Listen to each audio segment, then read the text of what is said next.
Hej och välkomna till Udda Ting, en podcast om sällsamma historier, kreativitet och kreatörerna själva. Mitt namn är Henrik Möller och musiken är skapad av Testbild. Den fina loggan är gjord av Malmökonstnären Nalle Chinsky. Dagens avsnitt kommer att handla om den kanske mest intressanta personen jag intervjuat i alla avsnitt av Udda Ting. Peter Watts, marinbiologen som började skriva science fiction. Och han har skrivit den kanske mest intressanta science fiction-boken på 2000-talet. Boken heter Blindsight. Och det är främst den som vi kommer att behandla i dagens avsnitt. Samtalet mellan mig och Peter Watts blev så långt som nästan 2 timmar och jag kände att jag kunde fortsatt hur länge som helst. Men som sagt, nu dyker vi bara rakt in i avsnittet. When I read your book Blindsight, I was impressed by its bleakness, and my friend Peter was depressed for many weeks after reading this book. So, for the first time ever, I was really curious, who was this writer? Because this seemed inevitably to be a highly educated, intelligent, super misanthropic person. People keep saying this about me. I am the cuddliest, most wonderful person you could meet. I don't know. Like even I have been told that people who recognize me on buses, this is like way back before, I was an author, just people who sort of knew me from around the department would not come up and say hello to me on buses because I always was looking like I was scowling. And I don't scowl. I'm actually I'm as happy as a person can be living on the same continent with an authoritarian fascist state ruled by Donald Trump. But the fact that I can even joke about that says I think that I'm doing pretty well. And I seem to have this, I seem to have this reputation as Debbie Downer. And in fact, I am surrounded by soft, fuzzy creatures. We have 4 cats here. We have rescue cats. We have a rabbit whose ears are the size of a Boeing. We've got tanks of tropical fish. I am continually surprised at this reputation I have for being a humorless asshole. I'll cop to being an asshole on occasion, but humorless never. There's one thing I've been thinking about, and that is, how do I sum up the story of Blindsight to the listeners who have never heard of the book? It's so much stuff in it. It's basically a nightmare to try to wring out an elevator pitch. So how would you describe it? Henrik, I got 2 words for you. Space vampires. Blindsight is a book about vampires in space. Huh? That, ladies and gentlemen, is a genius writer being humble. Sorry I have to be a humorless asshole here and destroy your joke, Peter. Blindsight is not about vampires. It's about a lot of things, and that is not on the top of the list. But okay, if we focus on the idea of the vampires, how come you decided to have vampires in your story? I have no interest in vampires whatsoever. The reason that vampires ended up in Blindsight was because a few years before I wrote Blindsight, I went to Edmonton for some science fiction con in which I was a guest. And you know how, I don't know if you go to cons, but before you go to them, you get to sign up. They have these lists of various potential panel discussions and things that you can sit on. So, and I never wrote down that I wanted to sit on any vampire panels. I'm a biologist. I checked off all the usual, biology and science fiction, and maybe 1 or 2 of the what makes Canadian science fiction so Canadian, or I picked it. But some doofus obviously hated me for some reason that I still don't understand. Maybe they think that I am intense and angry all the time with no sense of humor. I don't know. But some doofus stuck me on a vampire panel. So here I am with, a bunch of, fanboys and fangirls for, Buffy the Vampire Slayer. I'd never even watched Buffy the Vampire Slayer. I did not know anything about really vampire lore. I think I may have read, Dracula back in the day, but I certainly didn't follow it. So here I am trying to contribute. And because I'm a biologist, I thought, geez, okay, what I can maybe do is try and sort of hand wave some biological mechanisms by which vampires could work. And as it turns out, there are these things called, Mexican hat arrays, receptor cells in your eyes. Basically, grids of neurons that respond to certain primitive shapes. There are cells in your eyes that will only fire if they, if they are looking at a horizontal line. There are cells that will only fire if they're looking at, an oblique line at 40 degrees, right? So I thought, okay, supposing vampires, because there's the legend about vampires is that, if you throw rice or salt or something down, they have to count every grain, right? So maybe vampires are kind of autistic savants. They're very, very smart, and that means they've got incredibly good pattern matching skills. But part of pattern matching is visual integration. So maybe there's a mutation in the vampire, visual system, so that when the receptor cells that fire when they see vertical lines and the receptor cells that fire when they see horizontal lines, when both those receptor sets fire simultaneously across more than, say, 30 degrees of the visual arc, they go into an epileptic fit. So this is why they can't see crosses. And I threw that out. And then I couldn't shut up, right? It was like, and that's why there are no vampires today, right? Because it's not just crosses, it's the intersecting right angles. Now, there are no intersecting right angles in nature to speak of, but they're all over the place. In modern days, a typical vampire opens his eyes and looks at a skyscraper and his head's going to explode. So obviously vampires went extinct when we discovered Euclidean geometry. And we kind of stumbled on the idea that the cross would drive vampires away. But in fact, a tire iron would do too, anything that you sort of held, a couple of sticks held at the right angle, as long as it occupies more than, 30% vertical. I thought this was awesome because, let's face it, there's nothing more stupid than the idea of a religious symbol actually causing a sapient predator to go, wah! And I'd come up with this neurological explanation. And I was so proud of myself. And then I thought, okay, but then why would they go extinct? Why wouldn't they just start eating warthogs or something, right? So that was okay. There's got to be something specific to human beings, that some kind of vital protein that they can only get from human beings so that they would go extinct if they couldn't eat people. And then I had to start doing a bunch of research on certain types of protocoherins and various things. And it kind of just blew up from there, right? So I had sort of blindsight working in one lobe of my brain, and I had this stupid vampire thing working in the other. I didn't know what I was going to do with the vampire thing. I thought maybe I'd make a coffee table book on the second biennial convention of the biology of vampires. I had no idea what I was really going to do with it, but I started this checklist of cool things about vampires that were really stupid. And if I could justify them, if I could rationalize them, if I could, oh, look, luocephalid, it's an opioid peptoid that causes hibernation in lungfish. Maybe that's how they go into the undead state, blah, blah, blah, blah, blah, blah, blah. Okay, have you checked out my website?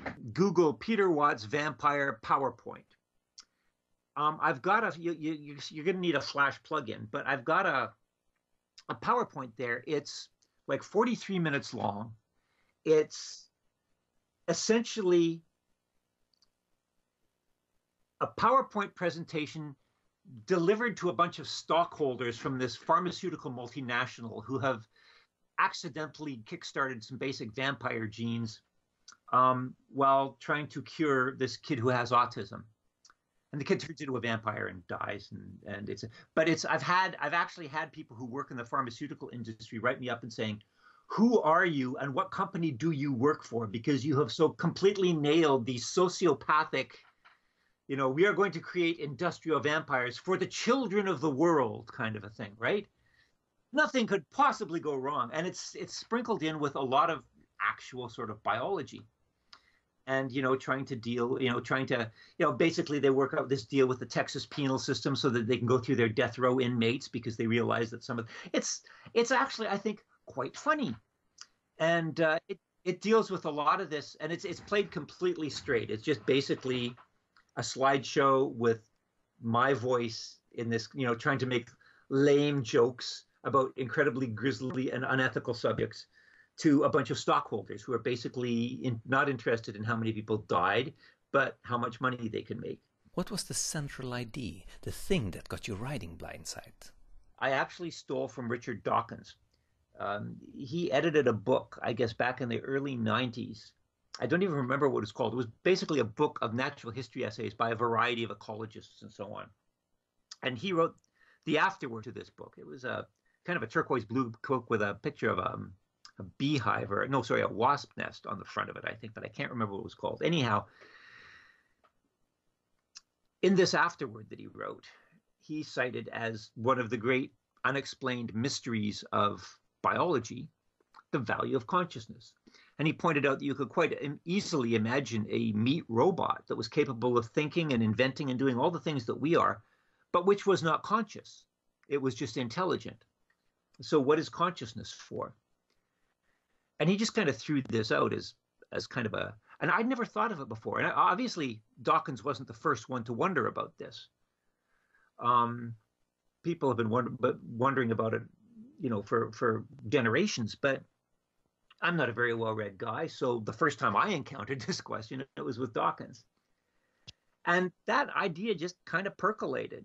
But was Blindsight your first novel? Well, my first actual publication was a short story called Starfish.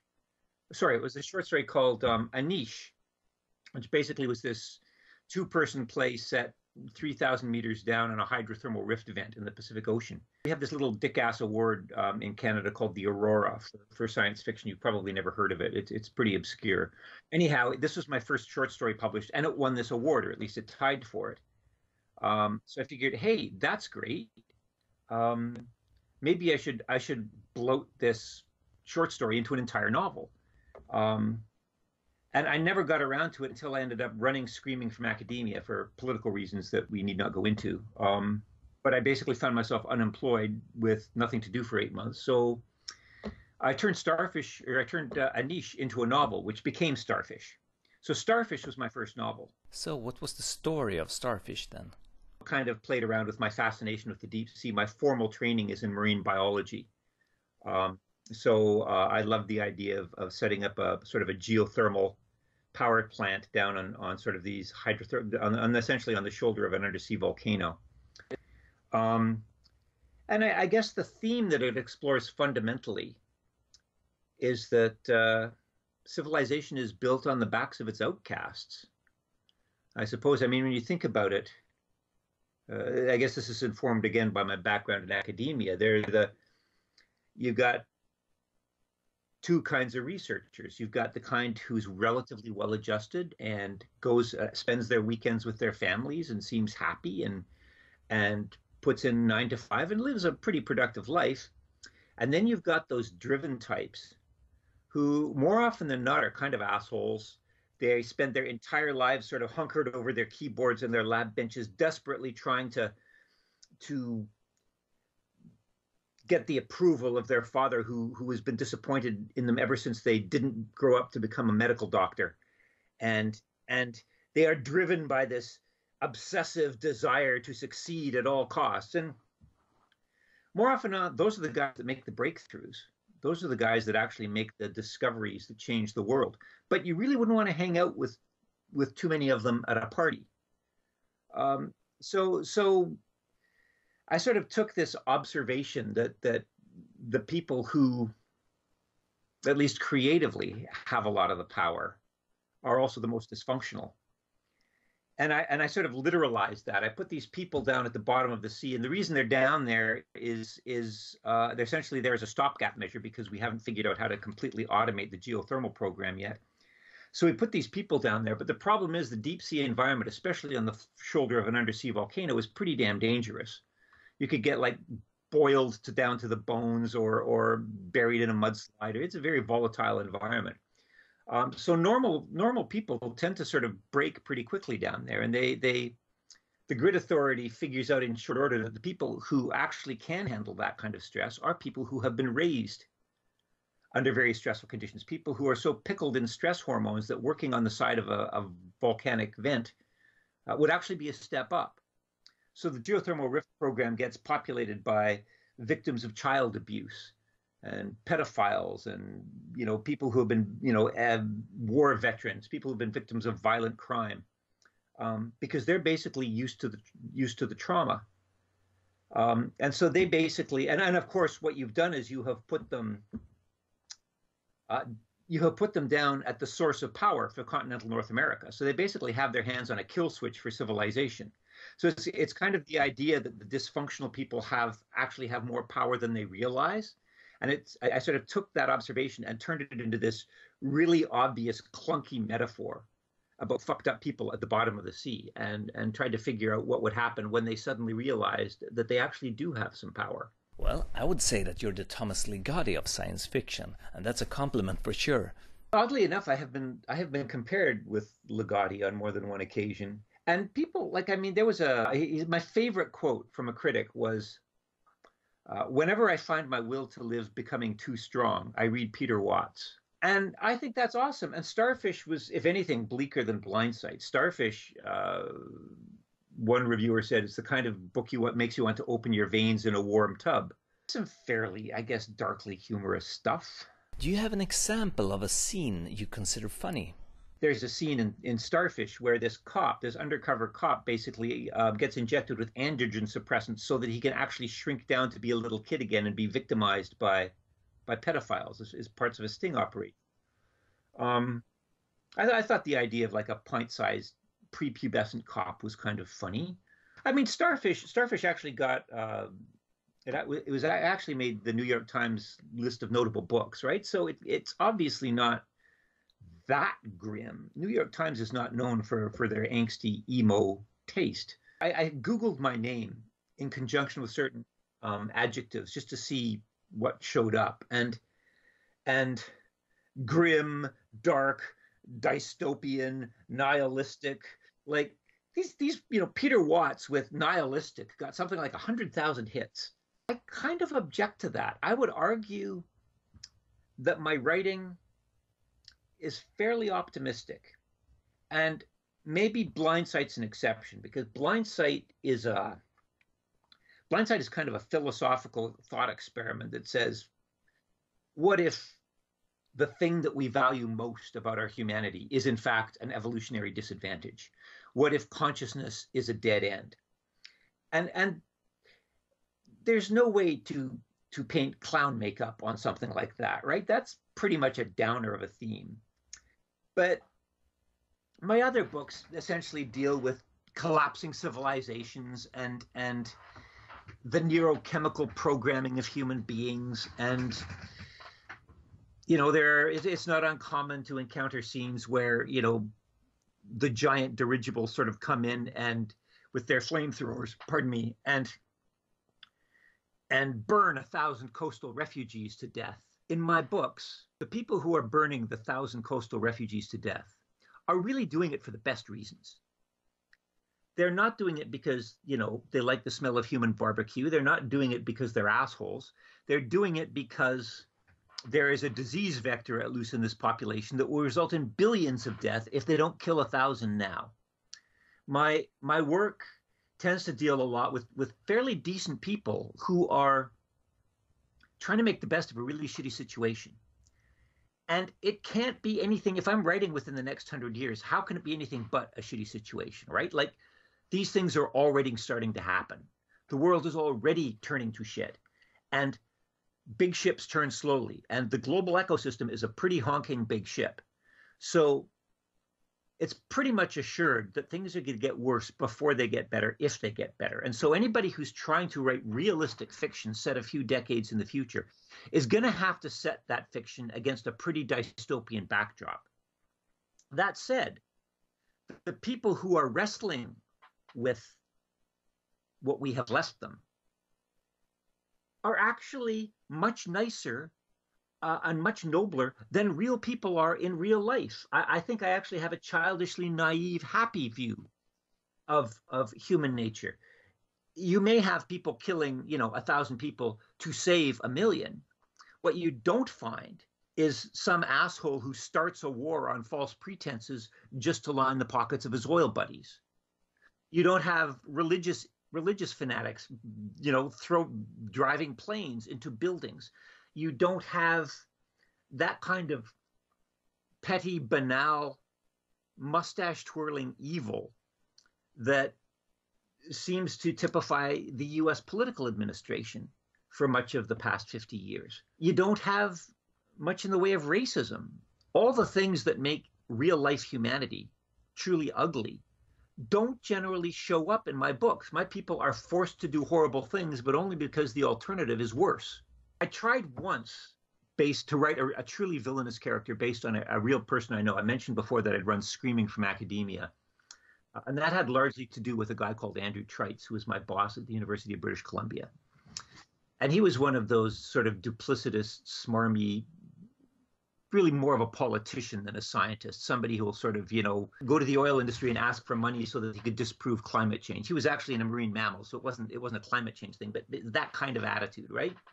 So I tried to base a character in Starfish on this person, and I tried to describe him the way I actually perceived this dude in real life. And I couldn't do it because the result on the page just looked like such a cardboard, two-dimensional mustache twirling villain that I didn't think anyone would believe it as a character. So I actually took this real human being, whom I have nothing but contempt for, and I ended up fictionally giving him a more sympathetic backstory. I gave him more depth than I think he has in real life. I made him a nicer person so that you could actually feel a certain amount of sympathy for him, because I can't write villains. So I can write people, I can write pedophiles, I can write sociopaths, I can write people who, kill thousands to save millions, but I don't think I can write villains. And I think that's symptomatic of a larger failing on my part, and that I'm just not all that great at subtle character development. There's a character in Blindsight called Susan James, and Susan James has 4 different personalities. Her brain is split into 4 parts, operating simultaneously. Every single personality has a different name. How did you come up with that idea? Susan James is actually somebody I used to know. She actually was a linguist. I've fallen out of touch with her since. She was like good friends with an ex of mine. So when the ex and I went our separate ways, I kind of lost touch with Susan. The whole idea of multiple personalities fascinates me. It's largely bullshit. If you actually, I've read a couple of papers that sort of show that the number of people diagnosed with multiple personality disorders always tends to spike in the wake of popular Hollywood movies about people with multiple personality disorders.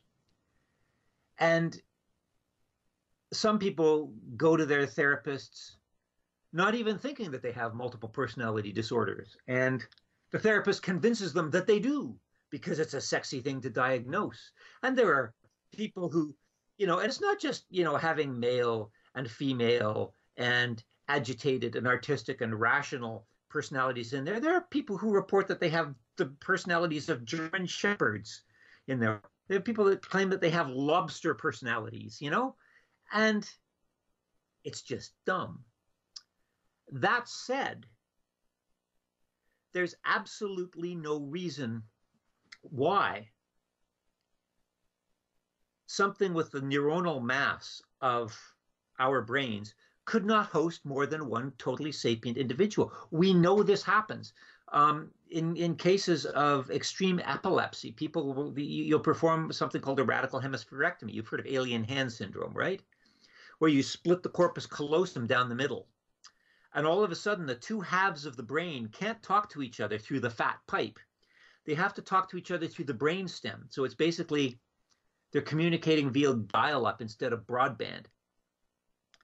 And when signals can travel from one side of the brain to the other in a very short period of time, something like 200, 300 milliseconds, the whole system acts as a coherent whole. It acts as a single self. But when you split that brain, each half will develop its own personality. Ramachandran, the neurologist, reports at one point meeting a split brain patient whose one hemisphere was an atheist and the other was a Christian. And he said he could never figure out why this finding didn't shock theology to its core. I mean, does one hemisphere of the person go to hell when they die and the other hemisphere go up to heaven? Like, how does this work? it's something that you can do. You don't even have to use surgery. You can anesthetize one hemisphere and leave the other hemisphere awake. And that other hemisphere will suddenly start manifesting completely different personality traits. I mean, we're talking different taste in clothes, different taste in music, as I said, different religious beliefs. The whole alien hand syndrome, where like one hemisphere basically gets to run the mouth, so the other hemisphere can't talk, but it's still got its own desires and wants. So if you're trying to put on your shirt, but your evil hand keeps ripping off that shirt and putting on a different shirt, it's because there's a different personality in there with you. So while the whole idea of multiple personalities as diagnosed as a psychiatric phenomenon is largely hokum, our brains are big enough to host multiple personalities if you carve them up into sections and isolate those sections so that they decohere, so that I shatters into we. And I thought that was just because the book is about different types of consciousness, right?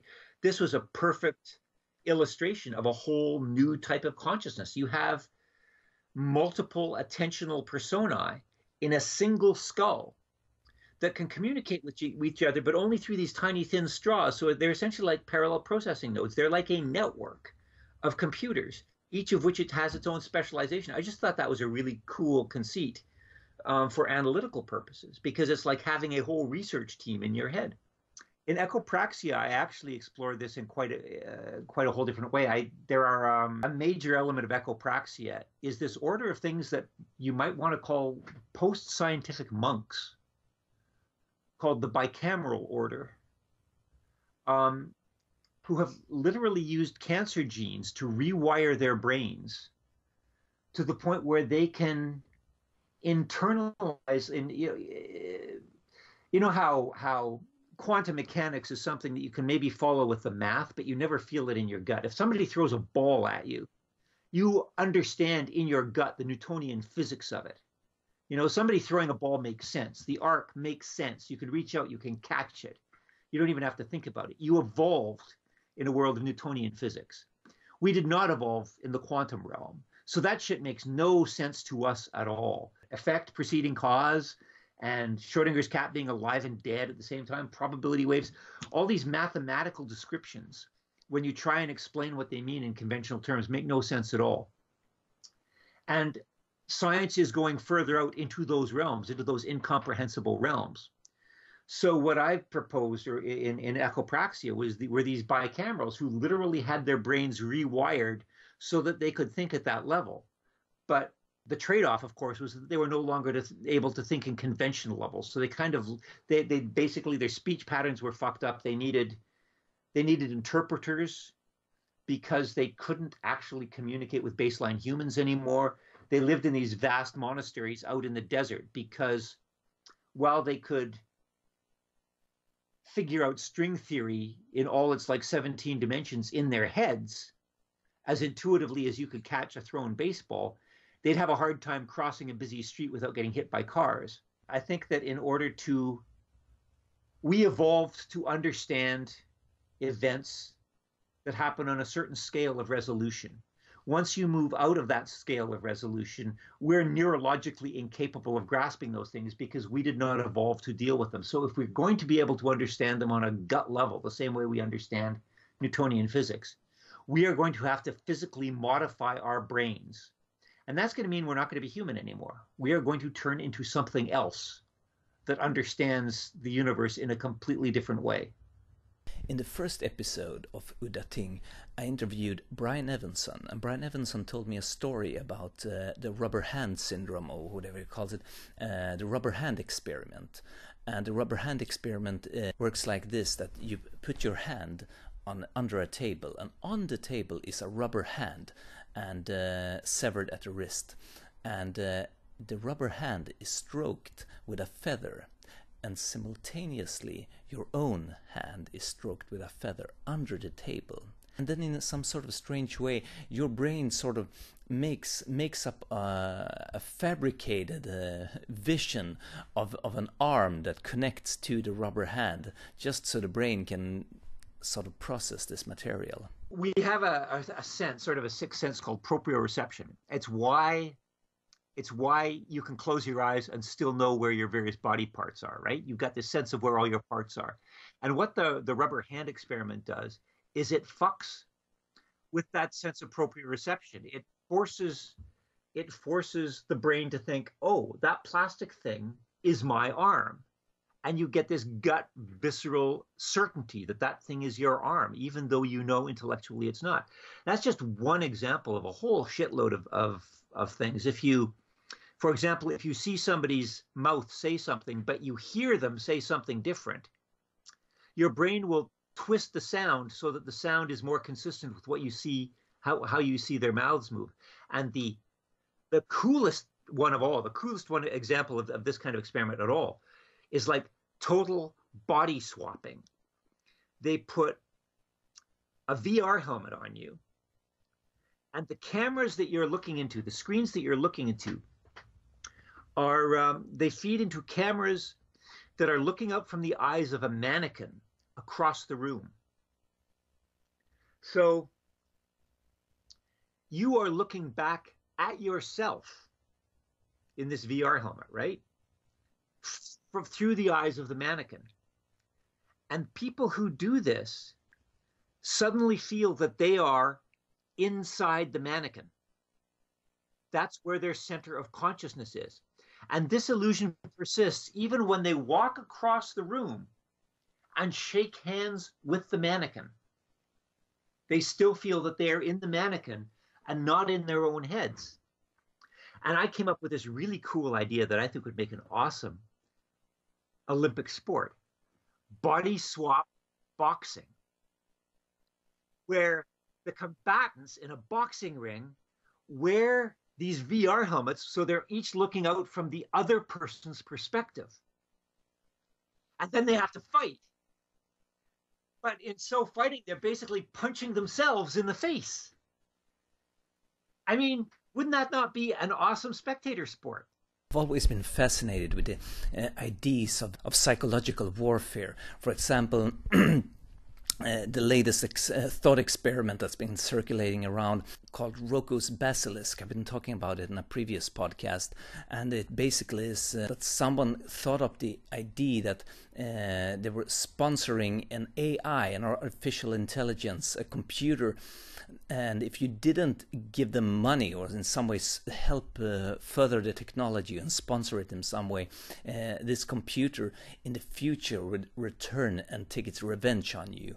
And even though people sort of basically understood that this wasn't really a realistic idea, they still got incredible angst, and a lot of them had to go through therapy and experience enormous amounts of anxiety and psychological damage. After this, other huge companies started advertising for similar ideas that they could use to promote their own products. Wait a second.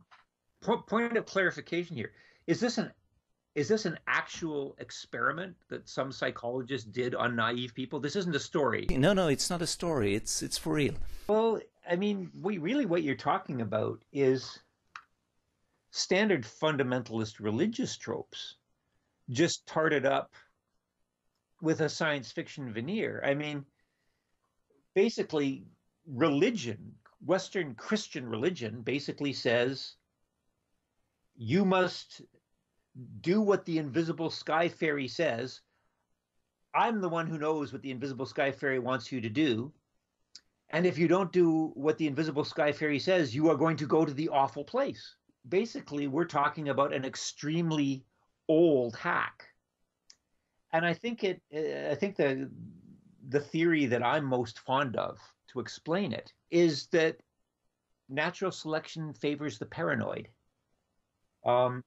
Did you know that you can make people more honest by drawing a pair of eyes with a Sharpie on the wall? I mean, we're not even talking photographically realistic eyes. We're talking lame-ass cartoon Gary Larson eyes. On the side, you can like draw a pair of eyes on a paper and stick it on the wall, and the incidence of cheating in exams, for example, will go down.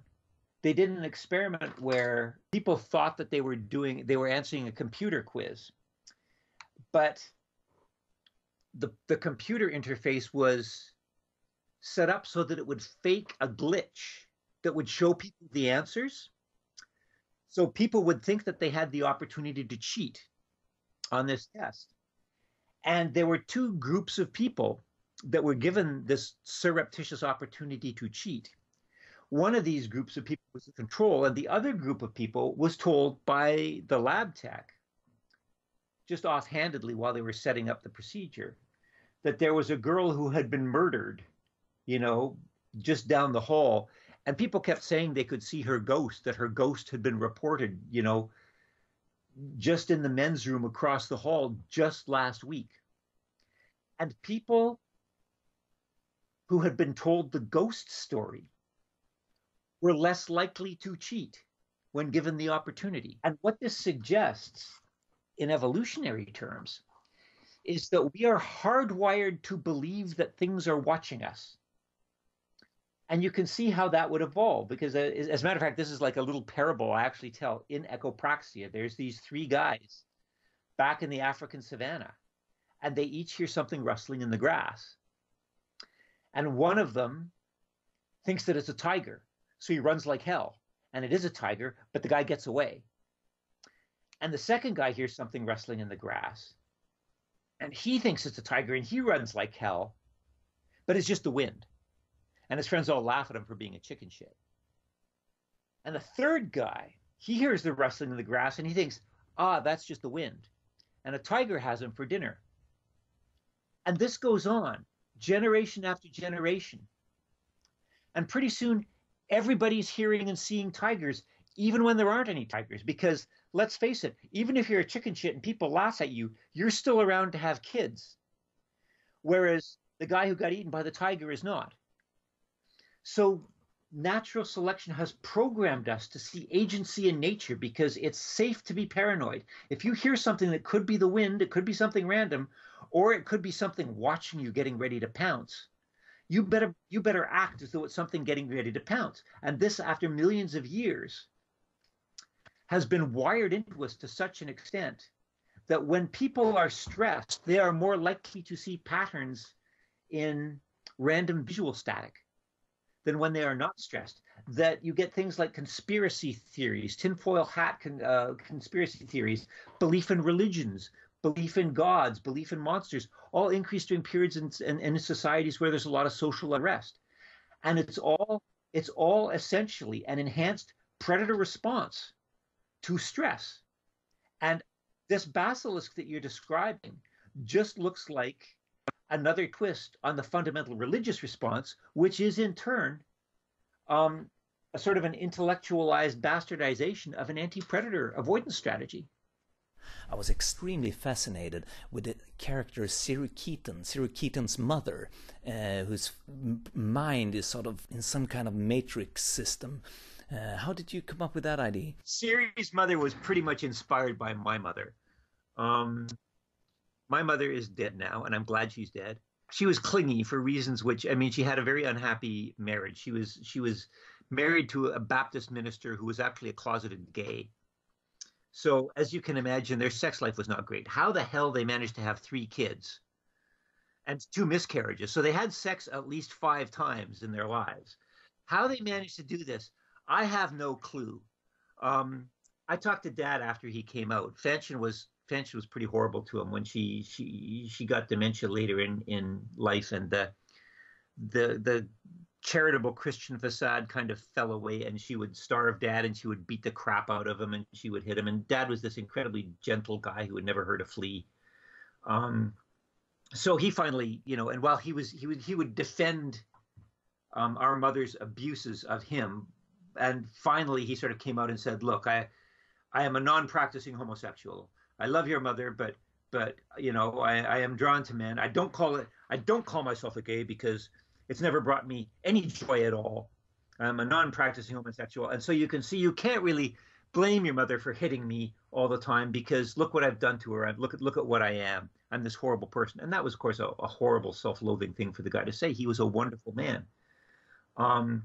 But once he finally came out, which was only like maybe 5 or 10 years before he died, we got to talk about some stuff, and I said, geez, yeah, how did you guys even manage to have sex? I said, I have no idea who you were fantasizing about, when you conceived me.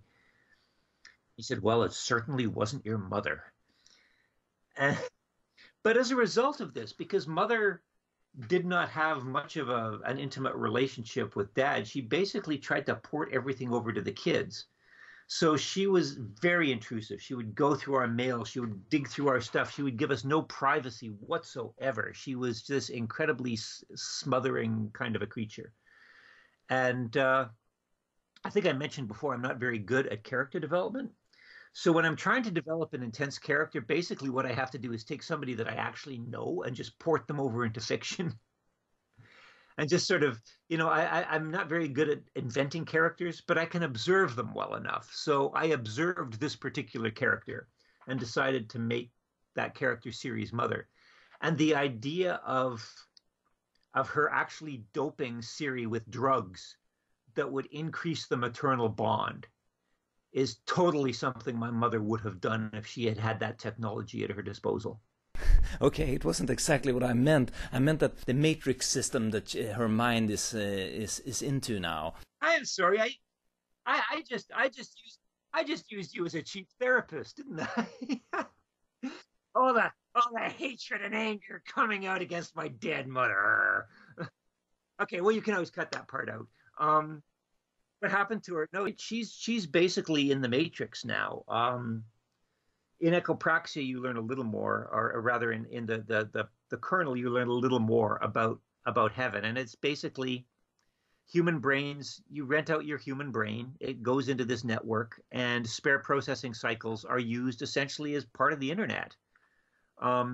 So enough of you, consciousness is actually a pretty slow bandwidth process.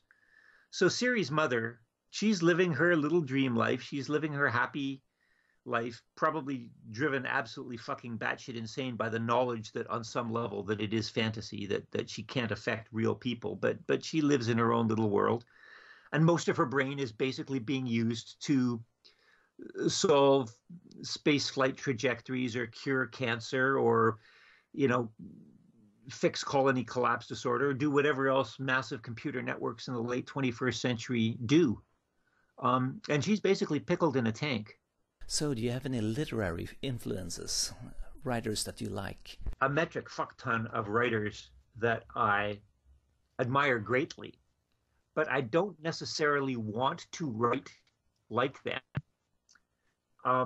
So the people I read when I was growing up, the ones that I wanted to write like, the ones I wanted to emulate, John Brunner, for starters. He managed to have this kind of jagged, gritty prose combined with a staggering amount of research, the most meticulously researched, compelling future world building I've ever encountered. And a real kind of a passion and an anger that I managed to internalize. The prose of Bradbury's prose, as you know, was poetry, really. And Silverberg's, I always wanted to write like Silverberg. I've consciously tried to emulate Silverberg. Somebody else, Samuel Delany. I love Delany's prose. So these were people like, we're talking sort of late high school, early university. I was still years away from getting anything published, but I was writing like a fiend and, trying to practice my craft. And these were the people whose stuff I would just read just automatically when I saw something by them. Because they were... Bradbury kind of went a little downhill when he got older. He became kind of soft and happy, but his early stuff, The Small Assassin and Skeleton, and I don't even know if you could get a story published these days that ends up with a doctor going baby hunting with a scalpel. Like the stuff that Bradbury did was nightmare poetry. Back when he was in his prime. William Gibson, of course, is one of those guys that you kind of, I was, when Neuromancer came out, like pretty much everybody in genre kind of gasped and took 2 steps backwards and just sort of beheld this thing, right? And I did too. I don't know if I could consider it an influence because it was like, wow, I could never have thought of writing like that. And now I could write like that. I could write exactly like that, but I never will because it'll just look like I'm ripping off William Gibson, which I would be. You know, if I was going to be influenced by anybody stylistic these days, it would probably be David Nickel, who you haven't heard of because he's a friend of mine and he only gets published by small presses, but he's really good. And China Miéville, who you must have heard of, and who also has an absolutely glorious, dense prose style. I can totally see myself trying to copy China if I was like in my teens when I first encountered him. I have this friend Peter, and he's also a big fan of you, and he was actually the guy who introduced me to your stuff. And he has some questions, and I'll say them right now. Number one, ask him about the Lovecraftian themes in Blindsight. How intentional were they, and were they something people would acknowledge? I've read one book of Lovecraft's short stories, and I read that back in high school. I have a friend of mine has basically bequeathed me his entire Lovecraft collection, which I have sitting in my bookshelf, but have not yet read. So, and I've read the occasional Lovecraft story since that have appeared in other collections. But I cannot say that I have been enormously influenced by Lovecraft because I just haven't read that much of him. I keep seeing Blindsight compared to Lovecraft in terms of the existential horror. And so I'm guessing that Lovecraft, wrote existential horror. And of course, I'm familiar with the Cthulhu mythos and the thing with the tentacles hanging off of its nose and the usual stuff that permeates all of civilization. So I'm obviously not utterly ignorant of the man's influence or of the tropes he explored. But despite the fact that everyone seems to think I'm tipping my hat to Lovecraft, no, that was just, I guess, a coincidence. Well, the second question is basically the same as the first one. Did Watts purposely pay homage to HBL's writing when writing Blindsight, or did the cosmic horror angle and Lovecraftian tropes grow organically out of the premises of evolutionary biology postulated in the books? The Lovecraftian tropes emerged organically. They weren't. I do get the sense. I mean, one thing that seems safe to say about Lovecraft is he was very fond of things that were so far beyond human ken that they would simply drive you batshit insane. And I can certainly see how Scramblers, how an artifact like Rorschach with its hallucination-inducing magnetic fields, how the very idea that consciousness itself is an aberration and the universe itself is populated by these highly intelligent, arid Turing machines, just sort of iterating their way across the galaxy. I can see a certain existential horror in there. So I see where people are coming from. And the third question is, will there be more books in the Blindside universe? If he says no, consider blackmailing him. As to whether or not more stuff is happening in the Blindside universe, well, the sequel came out in 2014 called Echopraxia. In between Echopraxia, there are a couple of short stories. One is called The Colonel, which is essentially a story centering around Siri Keaton's father. And it takes place basically between Blindsight and Echopraxia. There's another story also set in the universe that's sort of between Blindsight and Echopraxia, which I am not going to name because it essentially I did it as a freebie for a charity anthology, and quite frankly, I'm not very proud of that story. And in terms of future work, I am sketching out a final volume called, the working title is Omniscience. And it takes place a few decades after the events of Echopraxia. Well, one of the centerpieces of it is Siri Keaton and his father reunite, decades hence. Siri Keaton, or whatever Siri Keaton has become, finally makes it back to Earth after an enormous number of changes, after some kind of weird singularity, after society has collapsed. I don't want to give too much away, but there is a bit in Echopraxia where somebody is analyzing a transmission that's coming in from Theseus. And it turns out that the transmission actually is the text of Blindsight. And it's very faint and it's garbled. and there's weird things about it, and there's something kind of recursive about the text stream. Like, why would something keep having to imagine that it is something? How do we know this is really Siri Keaton telling the story? How do we know it's not some other agent that is literally trying to imagine that it is Siri Keaton, that it is a space probe, that it is all these other things that it imagines it is trying to be? And so there's these two theories kicking around. One is that, Siri Keaton is still out there and that the events of Blindsight happened pretty much as described. The other is that there is something coming back to Earth, but it's not Siri Keaton. It's something else that's kind of simulating Siri Keaton. And nobody, to my knowledge, has figured out or has proposed a third alternative, which is where I'm actually going to be going with Omniscience if I ever get around to writing it. Omniscience is not right now I'm writing a novella set in my Sunflowers universe for Tachyon. That should be done in the next couple of months. And then I'm trying to write... But why? Because Henrik, I am tickled pink that you like my stuff. I wish there were more of you. But a lot of people find my stuff kind of opaque and difficult to get through. And I totally understand that. So the next thing I'm going to try and write is I'm going to try and write an accessible near-future techno-thriller involving sentient star mechets and genetically engineered giant squid that attack underwater oil wells. And it's going to be set, just maybe 10 years in the future. And I'm calling it Intelligent Design. And I'm only a chapter or two into that. It keeps getting put off too. But I'm basically just going to try and dip my toes in this weird techno-thriller thing, which I've never done before I go back to Blindsight universe. When I wrote the last book of the Rifters trilogy, I felt like I was kind of running on fumes. And I don't want that to happen with my Blindsight books. So I'm going to try writing a whole different kind of book. And then I'm going to come back, and then I'm going to write Omniscience. And your friend Peter can take heart in the fact that if I don't get hit by a bus, I will probably be starting to write Omniscience within the next year or two. Nu så är det så att efter det här avsnittet så kommer Udda Ting att ta en liten paus. Och vi kommer inte längre att släppa ett avsnitt i veckan, utan avsnitten kommer att komma lite sporadiskt allt eftersom. Ja, det var allt för den här gången. Jag heter Henrik Möller, musiken är skriven av Testbild. Hej då.